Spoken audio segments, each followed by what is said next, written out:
désolé, je testais déjà la position aérodynamique de cette nouvelle Ducati 1299 Panigale. C'est la grosse mise à jour sportive de Ducati pour 2015 qui fait passer sa Panigale de 11,99 à 1285 cm3 exactement. Et donc elle prend l'appellation 1299. Point d'orgue de cette nouveauté sportive chez Ducati, son moteur bien sûr, toujours appelé Super Quadro en raison de ses cotes moteurs super carrées. Alors ne cherchez pas trop à le voir, on voit ce carter, mais pour le reste tout est caché. Tout est caché parce qu'il faut l'isoler pour ne pas trop chauffer le pilote. Donc il y a beaucoup de cache plastique, c'est un peu dommage, mais on est obligé de passer par là. De même, le collecteur est caché par un énorme cache en plastique qui est un petit peu disgracieux, il est vrai. Et c'est dommage parce que ce moteur, quand on le voit nu, il est très très beau. Et pour cette millésime 2015, il adopte un alésage de 116 mm contre 112 mm auparavant, avec une course inchangée, un peu légèrement voisine de 60 mm. Donc là, ça fait un alésage énorme sur cette moto. Il va y avoir beaucoup de contraintes pour ce moteur qui arrive à 205 chevaux et 14,46 décanewton-mètres de couple, mais avec des régimes abaissés. C'est pas d'un mal, et chez Ducati, ils nous expliquent qu'ils ont lissé ce moteur, qu'ils ont redonné un peu le caractère vraiment twin à ce moteur, et que le côté un peu creux et explosif serait sensiblement abaissé au profit d'une plus grande rondeur. Pourquoi pas, et ce serait plutôt bienvenu. Alors la coque, elle a légèrement évolué, mais la ligne de la Panigale est toujours aussi magnifique. Regardez, c'est bien travaillé, là les petites nervures, c'est magnifique.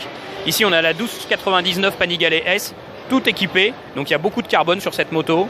Ça fait une très très belle finition, avec des belles pièces racing. Regardez les petites commandes reculées là, c'est magnifique. Et puis ça nous permet de voir aussi le mécanisme du nouveau downshifter. Donc on a un shifter, mais qui permet aussi de rétrograder les vitesses sans avoir à utiliser le levier d'embrayage. On découvre aussi la suspension arrière Öhlins TTX, semi-active avec une assistance électronique. Et pour 2015, ces suspensions électroniques ont été un peu revues. Ducati a travaillé sur le travail de compression en fonction des modes, de manière à ce que la moto possède une meilleure entrée en virage, soit plus neutre, donc à peaufiner le toucher de route grâce aux suspensions électroniques. Ducati a également beaucoup travaillé sur l'électronique de sa moto. Là, vous voyez le tableau de bord de la Panigale de type TFT qui est très lisible. Hein. Voilà. Et on voit toutes les assistances électroniques à la base de ce tableau de bord, ainsi que l'indicateur de rapport engagé. Tout est très lisible, c'est très facile quand on est sur circuit d'avoir immédiatement à l'œil, par exemple, l'indicateur de rapport engagé, ça c'est très bien. Et sur ce millésime 1299 S 2015, on découvre aussi les nouvelles commandes déportées là au Komodo, plus et moins, qui vont permettre, sur un tour donné sur circuit, ou même sur route, de régler des assistances comme le frein moteur, l'anti-patinage ou l'anti-wheeling. Tout pourra être réglé facilement ici avec ces petites gâchettes. Ça reprend un peu le système Aprilia que l'on connaît sur la RSV4. Alors, la 1299 Panigale, elle ne pourra pas courir en championnat du monde Superbike à cause de sa cylindrée trop élevée. C'est pour cela que Ducati conserve la Panigale R qui va conserver l'ancienne architecture et l'ancienne cylindrée de 11,98 cm3. C'est donc cette moto qui courra en championnat.